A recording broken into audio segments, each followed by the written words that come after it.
Éphésiens 5, verset 25, 5-25 dit, Marie, aimez vos femmes comme Christ a aimé l'Église. Première chose, il faut aimer. Il faut aimer. Voici le premier rôle que Dieu te donne dans le couple, c'est d'aimer. Et il y a 3 sortes d'amour. Il y a l'amour éros, il y a l'amour philéo et l'amour agapao. L'amour éros n'est pas un amour parfait. L'amour éros est important dans le mariage parce que c'est l'amour érotique. C'est l'amour qui attire les corps. Et comme dans le mariage, on ne va pas que prier, gêner, il y a aussi la sexualité, c'est important. Tu ne peux pas te marier à quelqu'un sans qu'il y ait l'amour éros. Tu ne peux pas te marier à quelqu'un si physiquement, il n'y a pas le sexe appel, il n'y a pas le feeling sexuel, tu ne peux pas. Mais ce n'est pas ça qui t'amène à te marier. On ne se marie pas sur base de l'amour éros seulement.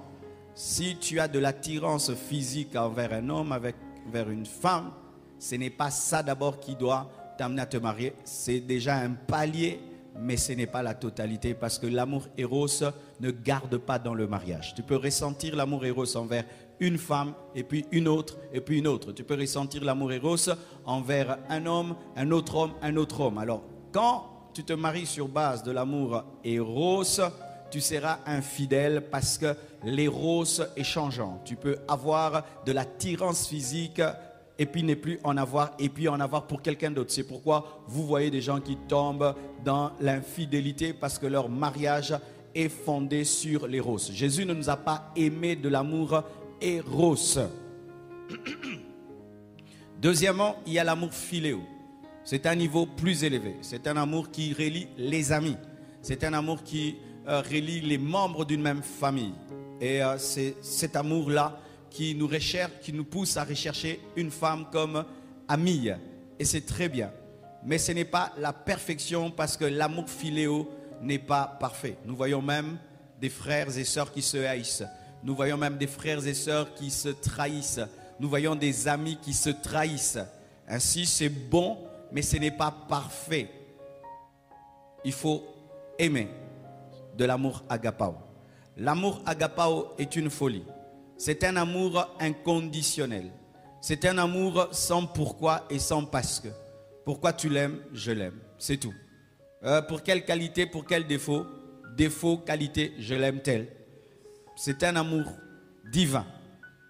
Et c'est ça, l'amour qui peut t'aider à rester marié jusque dans ta vieillesse et à continuer à aimer ta femme, à aimer ton mari. C'est l'amour divin, l'amour agapao.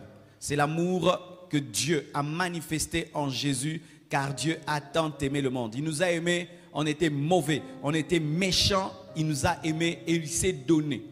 Lorsque tu aimes ta femme pour, ton mari pour, le jour qu'il n'aura plus le pour là, tu ne vas plus l'aimer.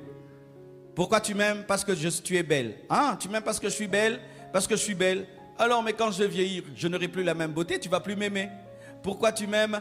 Parce que tu es un bon ami pour moi. Alors le jour où je veux commettre une erreur et je veux te trahir, tu vas arrêter de m'aimer. Ce n'est pas un haut niveau. C'est pourquoi les gens disent, on a rompu, pourquoi il m'a déçu, on a rompu, il ne m'attire plus, on a rompu, je ne ressens plus ce que je ressentais.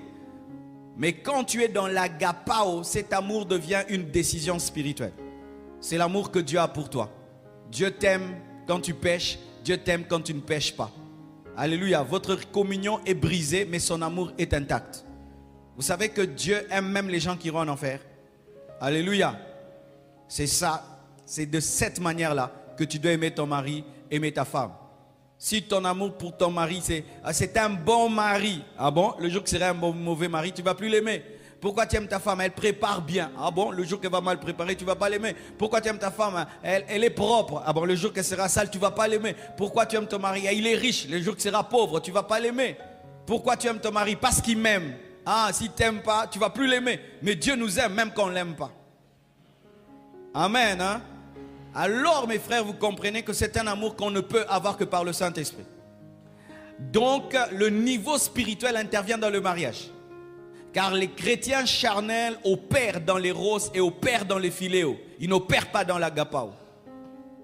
Et tu peux être prédicateur, hein? Tu prêches bien, mais ton amour pour ta femme, pour ton mari, c'est seulement les roses et c'est seulement le philéo. Il n'y a pas l'agapao. Et l'agapao et sera révélé le jour qu'il y aura un problème. Lorsque vous vous entendez, il n'y a pas de problème. Vous pouvez être dans l'éros et dans le philéo, vous pensez que vous êtes dans l'agapao. Mais quand il y aura une trahison, il y aura un problème, vous allez vous chamailler, vous allez vous entrer cogner. Et il faut pardonner, continuer à aimer, c'est quand vous aurez le test de votre amour. C'est pourquoi dans un couple, tant qu'on ne sait pas cogner la tête, on ne sait pas si on s'aime. C'est le jour que vous allez vous cogner la tête, que vraiment ton mari te déçoit, ta femme te déçoit. Maintenant, on va voir si le turbo agapao va entrer. Et si tu ne l'as pas, fini. C'est ça, quand tu vois, quand ton mari physiquement ne t'attire plus, le mariage n'est plus. Pourquoi? Parce que vous avez fondé votre couple sur l'éros. Fondez votre couple sur l'agapao. Et là où il y a l'agapao, il y a toujours le philéo et l'éros. Amen.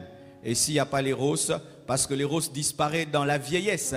Dans la vieillesse, tu as 80 ans, ta femme a 75 ans. Il n'y a plus d'éros, n'est-ce pas? Il n'y a que le philéo et l'agapao. Et c'est l'agapao qui tient dans la vieillesse. Amen. Aimer. Première chose, aimer. Vous êtes là?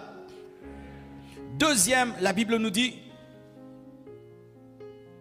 Marie, aimez vos femmes comme Christ a aimé l'Église et s'est livré lui-même. Voici une autre chose à faire dans le couple.